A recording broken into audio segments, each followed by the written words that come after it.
இனிய வணக்கம் நண்பர்களே. இறையருள் நிகழ்ச்சிக்காக நான் உங்கள் அனீஷ்.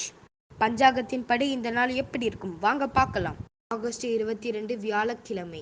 குரோதி வருடம் ஆவணி 6. சூரிய உதயம் காலை 6 மணி 5 வினாடிகள். திதி திருதியை. சூலம் தெற்கு. பரிகாரம் தைலம். நல்ல நேரம் காலை 10:45 முதல் 11:45 வரை. கௌரி நல்ல நேரம் காலை 12 முதல் 1 வரை. மாலை 6:30 முதல் 7:30 வரை. ராகு காலம் 1:30 முதல் 3 வரை. குளிகை 9 முதல் 10:30 வரை. யமகண்டம் 6 மணி முதல் 7:30 மணி வரை. இன்றைய வரிகள்: எல்லா காரியங்களையும் கஷ்டமாக்கும் ஒரே சாதனம் சோம்பேறித்தனம். இன்றைய ராசி பலன்கள்: மேஷம் ஜெயம், ரிஷபம் நஷ்டம், மிதுனம் ஆதரவு, கடகம் அமைதி, சிம்மம் வரவு, கன்னி சினம், துலாம் விண்பு, விருச்சிகம் அனுகூலம், தனுசு இன்பம், மகரம் அன்பு, கும்பம் நேர்மை, மீனம் வெற்றி.